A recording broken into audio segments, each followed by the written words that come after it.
जय श्रीराम। नमस्कार दर्शक बंधु। आज रामनवमी शेष दिन। आज हूँ रामनवमी लंकापोड़ी। यहाँ हूँ आम गाँ। आज आम गाँव में हूँ लंकापोड़ी। एटी बाल्यलीला होता। लोक मैंने पणा भी पीऊँ, भोजी खाऊँ। देखु केते बड़ बड़ रामनवमी पताका लगी। तेबे यही जगह बाल्यलीला होता। एबे यही जगह आमर बर्तमान ठाकुर अच्छा।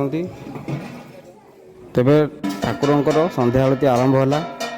बर्तमान ब्राह्मण जी अच्छा बर्तमान ठाकुर पाखे बसी ठाकुरंकर जहाँ नीतिकर्म अच्छी कर। देखु गाँव किसी महिला माने भी सेठी बसी भोग आणिकी आसुँच। ठाकुरंकर बर्तमान आरती हम।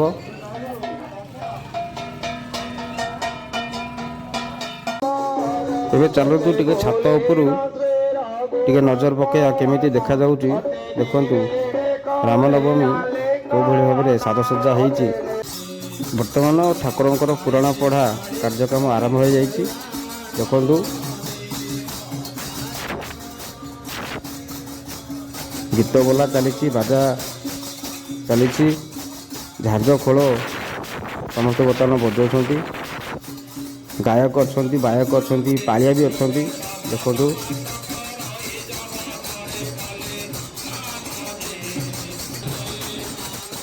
पुराण पढ़ा कार्यक्रम तो लगी चलुव। आम बर्तमान चलतु बर्तमान देखा लंका पोड़ी केमी कौन प्रिपेरेसन कराऊ। एबे देखु गाँव लोक मैंने केमी लंका पोड़ी केमी सजसज्जा कर। बर्तमान माटी खोला चली से कदली गछ पोता हम। बहुत गुड़िए कदली गछ आसी, अन्य गछ आसी। बर्तमान माटी खोली चारिआडे गछ को पोता हम। जमी लगे प्रकृत में गोटे जंगल बण से भाई देखा। लंकापोड़ीटा सुंदर लगे। देखु गाँव पिला माने बर्तमान लंकापोड़ी केमी हम बर्तमान से ही कम बर्तमान लगी पड़ी। लंकापोड़ी पूर्वर तंकर प्रस्तुति जोरसोर चल। तेबे लंकापोड़ी मु कम थी, कम सहयोग करी। बर्तमान देखो मु गात टे खोलुची से कदली गछ पोतियापाई। जहा हो जी भी होना कहीं मुझे ठाकुर कम लंकापोड़ी किसी करी समय दे पारी। तो सेठी मो सहित गाँव छोट पिला बड़ पिला एवं बड़ व्यक्ति माने मो सहित समस्ते लंकापोड़ी कार्यक्रम प्रस्तुति जोरसोर चलती। तो यही भाव में गात खोली कदली गछ अन्य गछ आदि पोता चली।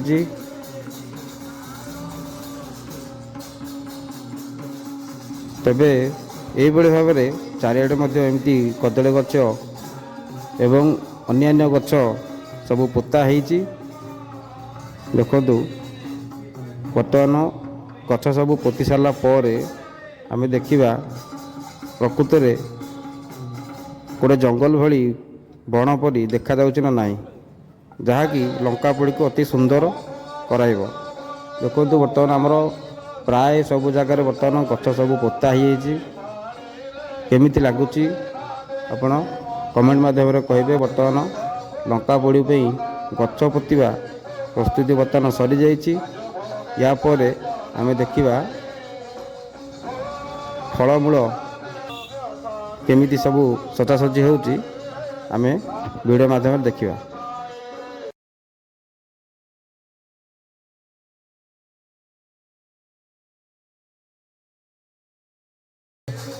तेज लंकापोड़ी को आहरी सुंदर करने गाँव छोटू बड़ पर्यंत समस्त पिला व्यक्ति माने वर्तमान कदली कुरकुरी बिस्कुट लडू लंकापोड़ीर कार्यक्रम को बहुत आकर्षण कर।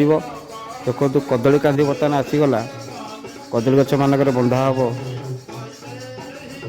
ଯେତେବେଳେ ଲଙ୍କା ପୋଡ଼ି ହେବ, ହନୁମାନ ସେହି ଫଳମୂଳ ଯେଉଁ ବନ୍ଧା ହେଇଛି କଦଳୀ ଗଛରେ ଯେଉଁ କଦଳୀ ଲାଗିଥିବ ତାକୁ ଛିଣ୍ଡେଇକି ପିଲାମାନଙ୍କୁ ଦିଅନ୍ତି, ଯାହାଫଳରେ ପିଲାମାନେ ଖୁସି ହୁଅନ୍ତି। ତ ସେହି ଉଦ୍ଦେଶ୍ୟରେ ଏସବୁ ଜିନିଷ ବନ୍ଧା ହୁଏ।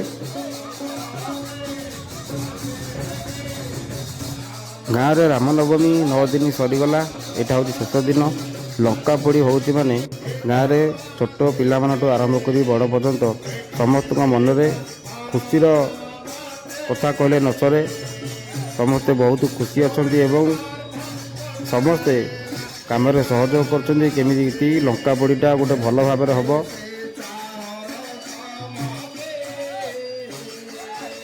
ଚାଲନ୍ତୁ ସାଜସଜ୍ଜା ଉପରେ ଟିକେ ନଜର ପକାଇବା। ତାପରେ ସମ୍ପୂର୍ଣ୍ଣ ଭାବରେ ଯେତେବେଳେ ଆମର ଲଙ୍କା ପୋଡ଼ି ପାଇଁ ସାଜସଜ୍ଜା ପ୍ରସ୍ତୁତ ହୋଇଯିବ, ତାପରେ ଆମେ ଦେଖିବା।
ତେବେ ଦର୍ଶକ ବନ୍ଧୁ, ଲଙ୍କା ପୋଡ଼ି ପାଇଁ ଯାହା ପ୍ରସ୍ତୁତି ଆୟୋଜନ ହେବାର ଥିଲା ବର୍ତ୍ତମାନ ସମ୍ପୂର୍ଣ୍ଣ ସରିଯାଇଛି। ଆଉ କିଛି ବାକି ଅଛି। ବର୍ତ୍ତମାନ ଯେଉଁ ଭିଡ଼ିଓରେ ଦେଖୁଛନ୍ତି ବର୍ତ୍ତମାନ ସବୁ କାମ ବର୍ତ୍ତମାନ ସରିଯାଇଛି। ଏବେ ଆମେ ଆସନ୍ତୁ ପୂଜା ମଣ୍ଡପକୁ ଯିବା, ସେଠି ନଜର ପକାଇବା ସେଠି କେଉଁ ଭଳି ଭାବରେ ପ୍ରସ୍ତୁତି କରାଯାଇଛି।